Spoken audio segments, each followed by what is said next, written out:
ಮತದಾರರ ಪಟ್ಟಿ ವಿಶೇಷ ಪರಿಷ್ಕರಣೆ ಪ್ರಕ್ರಿಯೆಯಡಿ ಭಾರತದ ಯಾವೊಬ್ಬ ಪ್ರಜೆಯೂ ಮತದಾನದಿಂದ ವಂಚಿತರಾಗಕೂಡದೆಂದು ಕೊಡಗು ಜಿಲ್ಲಾ ಕಾಂಗ್ರೆಸ್ ಅಧ್ಯಕ್ಷರಾದ ತೀತೀರ ಧರ್ಮಜ ಉತ್ತಪ್ಪ ಸ್ಪಷ್ಟಪಡಿಸಿದರು. ಸುದ್ದಿಗೋಷ್ಠಿಯಲ್ಲಿ ಮಾತನಾಡಿದ ಅವರು, ಪ್ರಸ್ತುತ ಎಸ್ಐಆರ್ಗೆ ಸಂಬಂಧಪಟ್ಟಂತೆ ಅರ್ಜಿಗಳನ್ನು ಮನೆಗಳಿಗೆ ತಲುಪಿಸಲಾಗಿದ್ದರೂ ಅದನ್ನು ಸಮರ್ಪಕವಾಗಿ ತುಂಬುವ ಬಗ್ಗೆ ಸ್ಪಷ್ಟ ಮಾಹಿತಿಗಳು ಇಲ್ಲದೆ ಗೊಂದಲ ಸೃಷ್ಟಿಯಾಗಿದೆ. ಗ್ರಾಮೀಣ ಭಾಗದ ಬಡವರು, ಕಾರ್ಮಿಕ ವರ್ಗ, ದುರ್ಬಲ ವರ್ಗದ ಮಂದಿ ಮತದಾರರ ಪಟ್ಟಿಯಿಂದ ಹೊರಗುಳಿಯದಂತೆ ನೋಡಿಕೊಳ್ಳುವ ಸಲುವಾಗಿ ಹೋಬಳಿ ಮಟ್ಟದಲ್ಲೇ ಮತದಾರರ ಅಧಿಕೃತ ದಾಖಲೆ ಒದಗಿಸಲು ಚುನಾವಣಾ ಆಯೋಗ ಅಗತ್ಯ ಕ್ರಮ ಕೈಗೊಳ್ಳಬೇಕೆಂದು ಒತ್ತಾಯಿಸಿದರು. ಎಸ್ಐಆರ್ ಹಿನ್ನೆಲೆಯಲ್ಲಿ ಅರ್ಜಿಗಳನ್ನು ವ್ಯವಸ್ಥಿತವಾಗಿ ಮತ್ತು ಕ್ರಮಬದ್ಧವಾಗಿ ತುಂಬುವ ಸಲುವಾಗಿ ಮತದಾರರು ಈ ಬಗ್ಗೆ ಮಾಹಿತಿ ತಿಳಿದವರ ಬಳಿಗೆ ತೆರಳಿ ಅರ್ಜಿ ಭರ್ತಿ ಮಾಡಿಸಿಕೊಳ್ಳುತ್ತಾರೆ.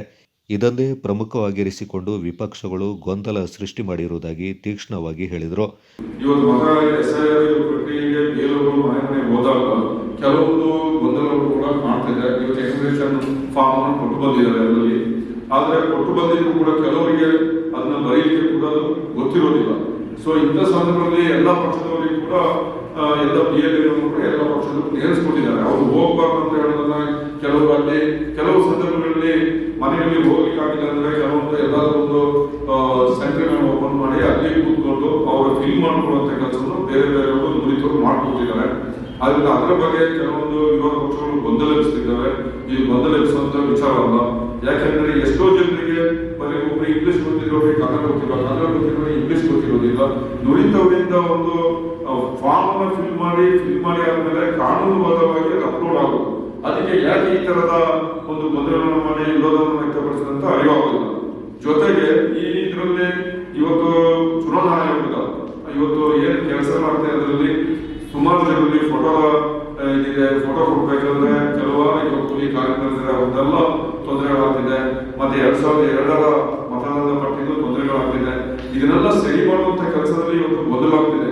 ಅದರಿಂದ ಚುನಾವಣಾ ಆಯೋಗ ಇದನ್ನ ಭಾರಿ ಒಂದು ಮುತುವರ್ಜಿ ಇಟ್ಟು ಇವತ್ತು ನಾವು ಒಂದೇ ಒಂದು ಹೇಳೋದು, ಇವತ್ತು ಒಬ್ಬನಿಗೂ ಕೂಡ ಮತದಾನ, ಯಾಕೆಂದ್ರೆ ಇವತ್ತು ಮನೆಗಳಿರುವವರು, ಆಸ್ತಿ ಇರುವವರು, ಸಿಟಿಯಲ್ಲಿ ಇರುವವರು, ಟೌನ್ ಅಲ್ಲಿ ಇರುವವರು ಅಷ್ಟು ಮತಗಳನ್ನ ಮಾಡಾಗ್ತಿಲ್ಲ. ಕಾರ್ಮಿಕರು ಅಲ್ಲಿ ಸ್ವಂತ ಮನೆ ಇರೋದವರಿಗೆ ಇವತ್ತು ರೆಸಿಡೆನ್ಸಿ ಸರ್ಟಿಫಿಕೇಟ್ ಬೇಕಂತ ಹೇಳ್ತಿದ್ದಾರೆ. ಅದು ಕೂಡ ಬೇರೆಯವರು ಅದನ್ನು ಗೊಂದಲಿಸ್ತಿದ್ದಾರೆ. ರೆಸಿಡೆನ್ಸಿಯಲ್ ಸರ್ಟಿಫಿಕೇಟ್ ಕೊಟ್ಟರೆ ಒಬ್ಬ ತಹಸೀಲ್ದಾರ್ ಕೊಟ್ಟರೆ ತಪ್ಪೇನು, ತಹಸೀಲ್ದಾರ್ ಕೊಡುವಂತ ವ್ಯವಸ್ಥೆ ಬೇಕು. ಆದಷ್ಟು ಪಂಚಾಯತ್ ಮಟ್ಟದಲ್ಲಿ ಕೊಟ್ಟರೆ ಒಳ್ಳೆಯದಂತ ಹೇಳೋದನ್ನು ನಾನು ಚುನಾವಣಾ ಆಯೋಗಕ್ಕೆ ಒತ್ತಾಯ ಮಾಡ್ತಿದ್ದೀನಿ. ಯಾಕಂದ್ರೆ ಒಬ್ಬ ವ್ಯಕ್ತಿ ತಹಸೀಲ್ದಾರ್ ಆಫೀಸ್ಗೆ ಹೋಗ್ಬೇಕಂದ್ರೆ ಎಷ್ಟೋ ದೂರ ಹೋಗ್ಬೇಕು, ಅಲ್ಲಿ ಬೇಕಾದಷ್ಟು ಸಮಯ ತಗೊಳ್ತದೆ. ಆದ್ರೆ ಪಂಚಾಯತ್ ಇರೋದ್ರೆ ಅವನು ಕೆಲವಾರು ವಿಚಾರಗಳಿಗೆ ಪಂಚಾಯತ್ ಹೋಗೋದ್ರಿಂದ ಅವನ ದೃಢೀಕರಣ ಪತ್ರಕ್ಕೆ ಭಾರಿ ಸುಲಭ. ಚುನಾವಣೆ ಆಯೋಗ ಇದನ್ನು ಆದಷ್ಟು ಬೇಗ ಮನಸ್ಸಲ್ಲಿಟ್ಟು ಪಂಚಾಯತ್ ಮಟ್ಟದಲ್ಲೇ ಅದಕ್ಕೆ ಅಧಿಕೃತವಾದಂತ ಒಂದು ಪತ್ರ ಕೊಡುವಂತ ಕೆಲಸ ಮಾಡಬೇಕು. ಯಾಕಂದ್ರೆ ಯಾರೇ ಆಗಲಿ ಹೊರಗಿನವರಿಗೆ, ಬೇರೆ ದೇಶದಲ್ಲಿಗೋ ಬೇರೆ ಇವರಿಗೋ ಮತದಾನ ಇಲ್ಲಿ ಪ್ರತಿ ಸಾರ್ವಜನಿಕರ ಹಕ್ಕು. ಈ ಹಕ್ಕನ್ನ ಪ್ರತಿಯೊಬ್ಬರಿಗೂ ಕೊಡ್ಲೇಬೇಕಾಗ್ತದೆ. ಎಷ್ಟೇ ಇದ್ಮಾದ್ರು ಕೂಡ ಇವತ್ತೇನಾದ್ರೂ ಬಿಟ್ಟೋದ್ರು ಕೂಡ ಇನ್ನೊಂದು ದಿವಸ ಅದನ್ನ ಸರಿ ಮಾಡಿ ಕೊಡುವಂತ ಕೆಲಸ ಆಗಬೇಕಾಗ್ತದೆ. ಯಾರಿಗೂ ಮತದಾನ ವಂಚಿತ ಆಗೋದಿಲ್ಲ. ಜಿಲ್ಲಾ ಕಾಂಗ್ರೆಸ್ ಪ್ರಚಾರ ಸಮಿತಿ ಅಧ್ಯಕ್ಷರಾದ ಟಿಪಿ ರಮೇಶ್ ಅವರು ಮಾತನಾಡಿ, ಪ್ರತಿಯೊಬ್ಬ ಪ್ರಜೆಗೂ ಮತದಾನದ ಹಕ್ಕು ದೊರಕಬೇಕು ಎನ್ನುವ ಕಾರಣಗಳ ಹಿನ್ನೆಲೆಯಲ್ಲಿ ರಾಜ್ಯ ಸರ್ಕಾರ ಶಾಶ್ವತ ವಾಸ ದೃಢೀಕರಣ ಪತ್ರ ನೀಡುವುದರಲ್ಲಿ ತಪ್ಪೇನಿಲ್ಲ. ಪ್ರಸ್ತುತ ಎಸ್ಐಆರ್ ಅರ್ಜಿಗಳ ವಿತರಣೆ ಮತ್ತು ಅದನ್ನು ಭರ್ತಿ ಮಾಡಿ ಹಿಂತಿರುಗಿಸುವಲ್ಲಿನ ಸಮಸ್ಯೆಗಳನ್ನು ಖುದ್ದು ಚುನಾವಣಾ ಅಧಿಕಾರಿಗಳು, ಮುಖ್ಯಸ್ಥರು ಸರಿಪಡಿಸಬೇಕೆಂದು ಒತ್ತಾಯಿಸಿದರು. ಪ್ರಸ್ತುತ BLOಗಳು ಮನೆಗಳಿಗೆ ಅರ್ಜಿಗಳನ್ನು ತಲುಪಿಸುತ್ತಿದ್ದಾರೆಯೇ ಹೊರತು ಅವುಗಳನ್ನು ಭರ್ತಿ ಮಾಡುವ ಬಗ್ಗೆ ಸ್ಪಷ್ಟ ಮಾಹಿತಿಯನ್ನು ಒದಗಿಸ್ತಾ ಇಲ್ಲವೆಂದು ಬೇಸರ ವ್ಯಕ್ತಪಡಿಸಿ, ಇಂತಹ ಸಮಸ್ಯೆಗಳನ್ನು ಬಗೆಹರಿಸುವ ಅಗತ್ಯವಿದೆ. ಈ ಹಿಂದೆ ಮತದಾರರ ಮ್ಯಾಪಿಂಗ್ ಪ್ರಕ್ರಿಯೆಯಲ್ಲಿ ಮಾಹಿತಿಗಳನ್ನು ಅಪ್ಲೋಡ್ ಮಾಡುವ ಹಂತದಲ್ಲಿನ ತಾಂತ್ರಿಕ ಸಮಸ್ಯೆಗಳನ್ನು ಸರಿಪಡಿಸುವ ಅಗತ್ಯವಿರುವುದಾಗಿ ತಿಳಿಸಿದರು.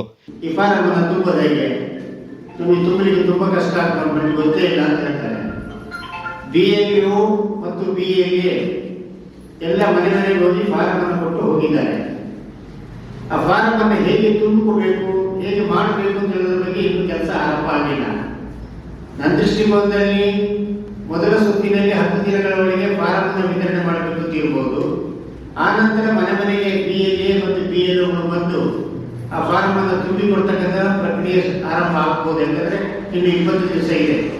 ಹಾಗಾಗಿ ಯಾರು ಕೂಡ ಮತದಾನದ ಹಕ್ಕಿನಿಂದ ವಂಚಿತರಾಗಬಾರದು ಅಂತ ಹೇಳ್ತಕ್ಕಂಥದ್ದೇ ಕಾಂಗ್ರೆಸ್ಸಿನ ಒತ್ತಾಯಪೂರ್ವಕವಾದಂತಹ ಮನವಿ.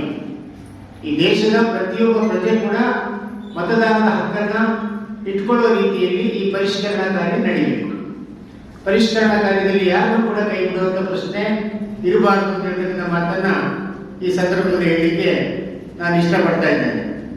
ಕೆಲವು ಕಡೆ BLA ಮತ್ತು BL ಒಳಗೆ ಸರಿಯಾಗಿ ತರಬೇತಿ ಸಿಗಲಿಲ್ಲ ಅಂತ ಹೇಳ್ತಕ್ಕಂಥ ಮಾಹಿತಿ ಕೂಡ ಇದೆ.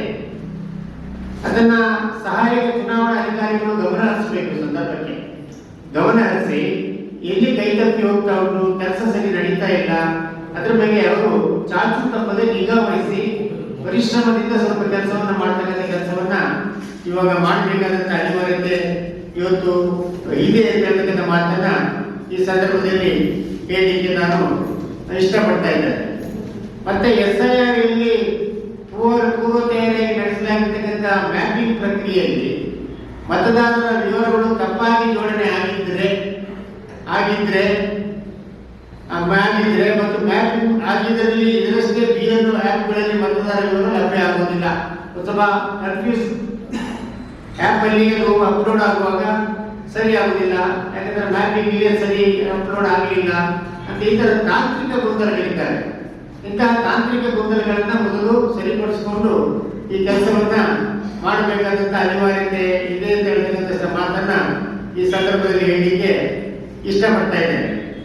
ಭಾರತದ ಶಾಶ್ವತ ನಿವಾಸಿಗಳಿಗೆ ಸರ್ಕಾರ ನೀಡಲು ನಿರ್ಧರಿಸತಕ್ಕಂಥ ಪ್ರಮಾಣ ಪತ್ರ ಶಾಶ್ವತ ನಿವಾಸಿಗಳ ಹೆಸರು ಮತದಾರರ ಪಟ್ಟಿಯಲ್ಲಿ ಬಿಟ್ಟು ಹೋಗಿರುವುದನ್ನು ಸರಿಪಡಿಸಲಿಕ್ಕೆ. ಅದನ್ನ ಬೇರೆ ರಾಜಕೀಯ ಪಕ್ಷದವರು ಬೇರೆ ತರ ಹೇಳ್ತಾರೆ. ಅಕ್ರಮ ವಲಸೆಗಾರರನ್ನ ಸೇರ್ಪಡೆ ಮಾಡಲಿಕ್ಕಾಗಿ ಚುನಾವಣಾ ಆಯೋಗ ಈ ಕೆಲಸ ಮಾಡ್ತಾ ಇದೆ. ಬಟ್ ಕಾಂಗ್ರೆಸ್ ಹಾಗೆ ಹೇಳೋದಿಲ್ಲ. ಈ ದೇಶದ ಪ್ರತಿಯೊಬ್ಬ ಪ್ರಜೆಗೂ ಮತದಾನದ ಹಕ್ಕು ಸಿಗಬೇಕು ಅಂತ ಹೇಳ್ತಕ್ಕಂಥ ಒಂದೇ ಉದ್ದೇಶದಿಂದ ಇವತ್ತು ಮತದಾರರ ಪಟ್ಟಿಯಲ್ಲಿ ಹೆಸರು ಬಿಟ್ಟು ಹೋಗಿದ್ರೆ ಅಥವಾ ನಿವಾಸಿ ದೃಢೀಕರಣ ಪತ್ರ ಇಲ್ಲದೆ ಹೋಗಿದ್ರೆ ಅವರು ಮತದಾರ ಆಗೋದಿಲ್ಲ. ಹಾಗಾಗಿ ಅವರಿಗೆ ನಿವಾಸಿ ದೃಢೀಕರಣ ಪತ್ರವನ್ನು ಕೊಡೋದಕ್ಕೆ ತಪ್ಪೇನಿದೆ. SIR ವಾರ್ ರೂಮ್ ಅಧ್ಯಕ್ಷ ತೆಂದಿರ ಮೈನಾ ಮಾತನಾಡಿ, SIRಗೆ ಸಂಬಂಧಪಟ್ಟಂತೆ ಜಿಲ್ಲಾ ಕಾಂಗ್ರೆಸ್ ಜಿಲ್ಲೆಯ ಬೂತ್ಗಳಿಗೆ ಸಂಬಂಧ 554 BLA 2ಗಳನ್ನು ನಿಯುಕ್ತಿ ಮಾಡಿದೆ. ಇವರಿಗೆ SIRಗೆ ಸಂಬಂಧಪಟ್ಟಂತೆ ಅಗತ್ಯ ಮಾಹಿತಿಯನ್ನು ನೀಡಲಾಗಿದ್ದು, ಇವರು ಮತದಾರರಿಗೆ ಅಗತ್ಯ ನೆರವನ್ನು ನೀಡಲಿದ್ದಾರೆ. ಜಿಲ್ಲೆಯ ವಿರಾಜಪೇಟೆ ಕ್ಷೇತ್ರದ BLA 1 ಆಗಿ ಶಾಸಕ AS ಪೊನ್ನಣ್ಣ ಹಾಗೂ ಮಡಿಕೇರಿ ಕ್ಷೇತ್ರಕ್ಕೆ ಸಂಬಂಧಪಟ್ಟಂತೆ ಶಾಸಕ ಡಾಕ್ಟರ್ ಮಂತ್ರಗೌಡ ಕಾರ್ಯನಿರ್ವಹಿಸಲಿದ್ದಾರೆಂದು ತಿಳಿಸಿದರು. ಕಾಂಗ್ರೆಸ್ ಪಕ್ಷದಿಂದ ಕೊಡಗು ಜಿಲ್ಲೆಯಲ್ಲಿ 554 BLA 2ಗಳಿದ್ದಾರೆ. BLA 2 ಆಮೇಲೆ ಕೊಡಗು ಜಿಲ್ಲೆಯಿಂದ BLA 1 ಆಗಿ 2 BLA 1ಗಳಿದ್ದಾರೆ. ಒಂದು ವಿರಾಜಪೇಟೆ ವಿಧಾನಸಭಾ ಕ್ಷೇತ್ರಕ್ಕೆ AS ಪೊನ್ನಣ್ಣನವರು, ಮಡಿಕೇರಿ ವಿಧಾನಸಭಾ ಕ್ಷೇತ್ರಕ್ಕೆ BLA 1 ಆಗಿ ಡಾಕ್ಟರ್ ಮಂತ್ರಗೌಡರು ಕಾಂಗ್ರೆಸ್ ಶಾಸಕರು.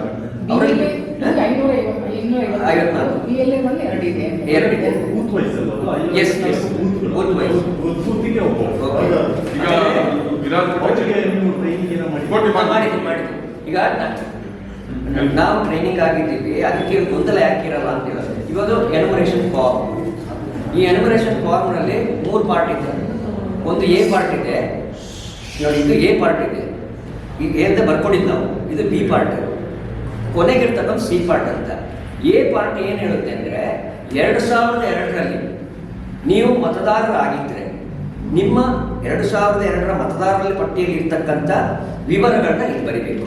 ಅದು ತಪ್ಪು ಇರ್ಬೋದು, ಸರಿ ಇರ್ಬೋದು. ಈಗ ಗಂಡನಿಂದ ತಂದೆಂದಾಗಿರುತ್ತೆ, ಅಲ್ಲಿ ಹೇಗಿದೆ ಯಥಾಸ್ಥಿತಿನಲ್ಲಿ ನಾವು ಇಲ್ಲಿ ಫಿಲ್ಅಪ್ ಮಾಡಬೇಕು. 2002ರಲ್ಲಿ ಮತದಾರರಾಗಿದ್ದರೆ ನಂತರದಲ್ಲಿ ಈ C ಇದೆ ಅಲ್ಲ ಕೆಳಗಿದ್ದು, ಇದರಲ್ಲಿ ನಮ್ಮ ಈಗಿನ ವಿವರಗಳು ಕರೆಕ್ಟಾಗಿ ಏನಿದೆ, ಹೆಸರು ಏನಿದೆ, ಇನ್ಸಿಲ್ ಇದೆ, ಎಲ್ಲವನ್ನು ಬರೀಬೇಕು. ಇಲ್ಲಿಗೆ 2002ರಲ್ಲಿ ಮತದಾರರ ಪಟ್ಟಿ ಆಗಿದ್ದು ಮುಗಿಯಿತು. ಕರೆಕ್ಟಾಗಿ ನೋಡಿದ್ರೆ ಹೇಳ್ತೀವಿ. B ಇದೆ ಅಲ್ಲ, 2002ರಲ್ಲಿ ನಾವು ಮತದಾರರ ಆಗದೇ ಇದ್ದಂಥ ಪಕ್ಷದಲ್ಲಿ ಆವಾಗ 2002ರಲ್ಲಿ ನಮ್ಮ ಸಂಬಂಧಿಗಳು, ನಮ್ಮ ತಂದೆ ಆಗಿರ್ಬೋದು, ತಾಯಿ ಆಗಿರ್ಬೋದು, ಅಣ್ಣ ಆಗಿರ್ಬೋದು, ಅವರ ವಿವರಗಳನ್ನು 2002ರ ಮತದಾರರ ಪಟ್ಟಿಯಲ್ಲಿ ಹೇಗಿತ್ತು ಅದೇ ರೀತಿಯಲ್ಲಿ ಬರೀಬೇಕು. ಬರೆದ ಮೇಲೆ ಇಲ್ಲಿ ಕೆಳಗೆ C-ನಲ್ಲಿ ಪುನಃ ಕಾಮನ್ ಯಾರು ವೋಟರ್ ಯಾರಿದ್ದಾರೆ ಅವ್ರದ್ದು ವಿವರಗಳು. ಗೋಷ್ಠಿಯಲ್ಲಿ ಪಕ್ಷದ ಪ್ರಮುಖರಾದ ಜಿಲ್ಲಾ ಕಾಂಗ್ರೆಸ್ ಪ್ರಧಾನ ಕಾರ್ಯದರ್ಶಿ ಕೊಲ್ಯದ ಗಿರೀಶ್, ಬ್ಲಾಕ್ ಅಧ್ಯಕ್ಷ ಹಂಸ ಮತ್ತು ಸಾಮಾಜಿಕ ಜಾಲತಾಣ ಘಟಕದ ಸಂಚಾಲಕ ಸೂರಜ್ ಹೊಸೂರ್ ಪಾಲ್ಗೊಂಡಿದ್ದರು.